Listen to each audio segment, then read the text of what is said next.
I became a dad in December.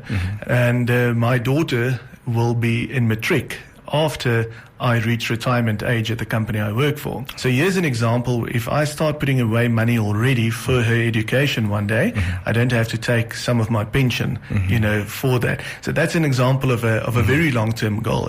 99 FM, your inspiration station. This is Script in the afternoon. Now, setting clear investment goals is crucial for guiding your financial decisions and achieving long-term success. Now, whether you're planning for retirement, saving for a major purchase, or building an emergency fund, having a roadmap can help you stay focused and make informed investment choices. The Namibia Savings and Investment Association, NaSIA, that represents the majority of Namibia's asset managers, collective investment scheme, management companies, linked investment service providers, and life insurance companies, is running a financial literacy campaign to help you take control of your future, your financial future, with purposeful investing. And today's special because, as I said earlier, we have a very, very special guest in the building today, Etienne Leroux, the head of Namibian retail business at Allen Gray Namibia, a member of NaSIA. Etienne, welcome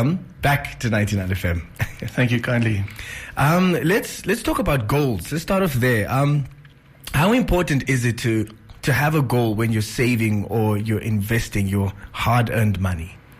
Yeah, Scripps, thanks. I think important question, right? There are many sayings about planning. There are the ones that say if you fail to plan, you plan to fail. Yeah. But really, to have a financial goal, if you don't have one, what exactly are you saving for? And then you will look at your pennies that you have left at the end of the month and spend it on nothing. Yeah. And wake up like myself in a few years, realizing, shucks, now I have to save a lot more. Yeah. Than as opposed to when you would have started earlier. So really, it's just identifying, what you're putting your money away for. I think that's the important bit. Yeah.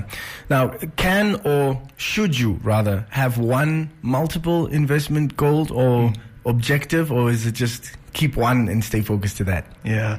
No, I think there are many goals that you have to set yourself, right?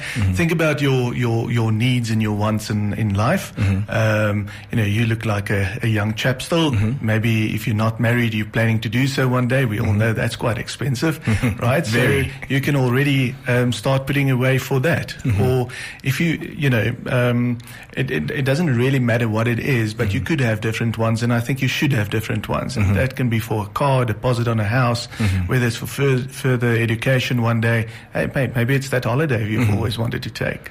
So what happens once you've identified the goal? It could be, the vehicle that you're looking to buy. Maybe you wanted to start a business. The goals can be endless. But what happens once you've identified your investment goal? What is the next step? Or what are the next series of steps? Yeah. And I think that's an important one, right? Because if you listen to all your friends and if you listen to social media or look at social media, you can easily be distracted. So where do I put my money, and where do I, how do you do your homework? So, there are many places, and I think so you have to identify where exactly am I going to save? What is the appropriate vehicle or instrument for saving? And that could be a simple thing like a bank account, or it can be a little bit more sort of advanced, like a unit trust investment with one of the members of NaSIA. It's really to understand what the purpose is, what is the goal, and what is that vehicle instrument that will take me, to on that journey. And I think it's advisable, to consult a financial advisor. It's always, research show people, consulting advisors have a 90% better chance of retiring more, with success. But yeah, it's whether it's the bank account, whether it's the unit trust, it's doing that homework and understanding those products that will guide you. Now, we have our goals in place. We've started the savings and the investment process. And then comes life that's so, it changes and it throws us things that we don't expect. Yeah. What about the unforeseen events and saving for those? What's your take on that, and how do we go about that? Yeah, look, I think if COVID taught us one lesson, that was to have an emergency fund of sorts, right? I mean, we all know somebody that either lost a job or a family that had the breadwinner pass away during COVID. And it would have helped a lot if you had this savings pool, this emergency fund that you could access, whether it was salary cuts, whatever the case might have been. So I think that for me, in terms of unforeseen goals, you can't really plan for it, but you can plan at least to put something away if the unforeseen should happen. Now, I think in the olden days it was quite safe to put money in a jar and hide that jar, where no one in the family could see it. These days, again, choose your vehicle, the instrument that could work for you. Again, whether it's a bank account, whether it's a unit trust investment. Some people even utilize credit cards or credit with a bank for that purpose alone. Never touch it unless you really have to. But the thing is, I think it's extremely important, and it's harder than you think. I'm in my 40s, and I don't think I've met that goal entirely, because the guys who write the textbook suggest that you put away between 3 and 6 months worth of salary as an emergency fund. I'm not there yet. Now how does my question now? I guess a follow up to that would be: Do the goals change over time as you reach different milestones?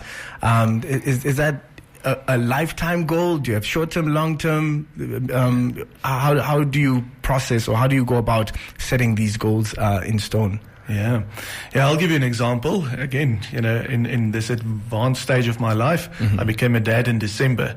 Congratulations. So, thank you. And my daughter will be in matric after I reach retirement age at the company I work for. Oh, wow. So imagine that conundrum, right? So here's an example. If I start putting away money already for her education one day, I don't have to take some of my pension, for that. So that's an example of a very long-term goal, sort of, let's call it an 18-year goal. Of course, your longest one is probably retirement itself, your pension.